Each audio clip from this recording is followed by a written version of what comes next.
All right, and welcome back, guys, to Galaxy of Film. I'm, of course, your host, Max, and this week we're here at GalaxyCon Richmond. I'm joined with Brian O'Halloran. How are you doing? I'm doing good. Thanks for having me on. Of course, it's good to finally meet you, man. Kevin Smith and you guys have been a huge influence on all of us at Galaxy of Film. Right on. It's no secret to our listeners, my first short film was a parody of both Reservoir Dogs and Clerks, so this is really fucking cool to get you here, man. I really appreciate man. I like the fact that two of one of the greatest independent filmmakers on the planet, Quentin Tarantino and the one Kevin Smith, influenced you to make some films. I mean, you can't get any better to start that way. I mean, you could have said Spielberg or that other guy, but whatever.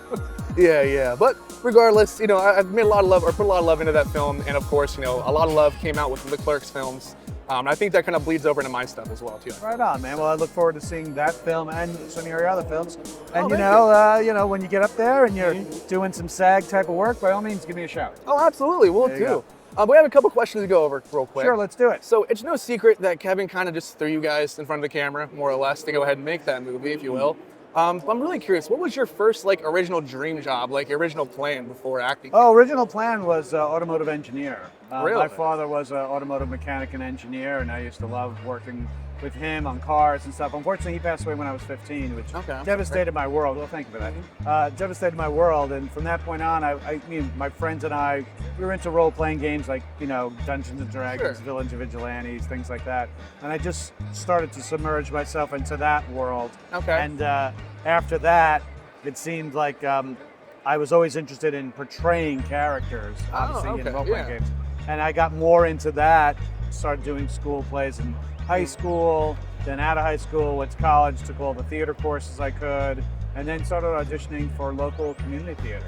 Oh, that's awesome. And it's from that I was able to meet Kevin because he was auditioning for his film that he was making out of a community theater that I'd worked with called the First Avenue Playhouse in Atlantic Highlands, New Jersey. Okay. Still there, it's still operational to this day. Matter of fact, if you watch the movie Clerks 3, the auditions that Randall holds at a theater is at that exact theater. Oh, that's all the cameos, practice. Yeah, That's awesome. Exactly. Okay. That's the theater we all auditioned at, and that's the theater that I did a lot of my community theater at. Oh, that's awesome. Yeah. Sweet.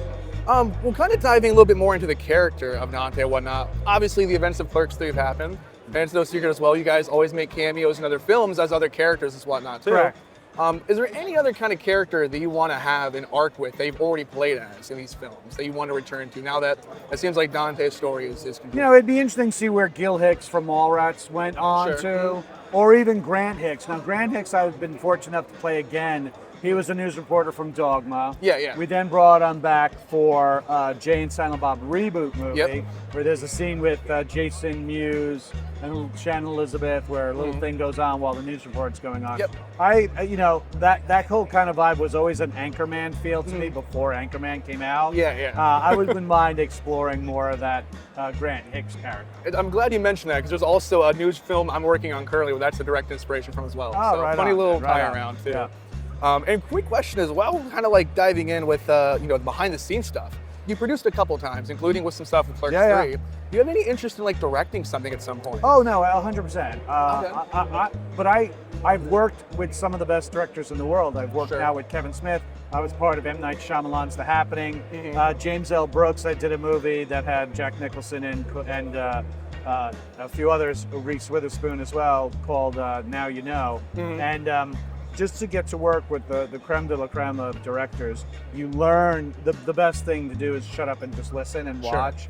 If you do that on big sets and big projects, you'll learn so much just seeing really good guys doing what they do and the style that they like doing it in. So I definitely have a couple of scripts that I have in mind to writing. One is a comedy, one is a drama, and I've been working on them for a couple of years. I talk about this in other interviews. People go back, he's saying the same stuff he's always said. And that's because I'm a stickler to getting it right.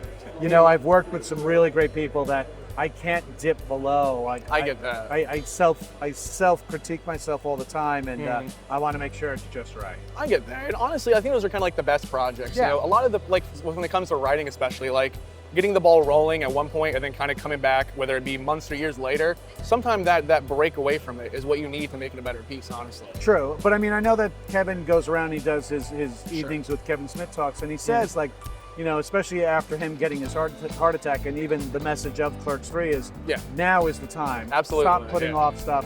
So even myself, I'm getting more into that kind of mindset, like, well, what am I waiting for? What do I keep waiting for? Now is the time. So I'm starting to get more into that mindset of doing it and actually finishing this script, having it, sending it to very close friends to read and give me honest feedback to it, making the adjustments. And then I have enough connections to probably put together the financing and the distribution to get something done, which I'm very proud of, to being able to develop those relationships over years.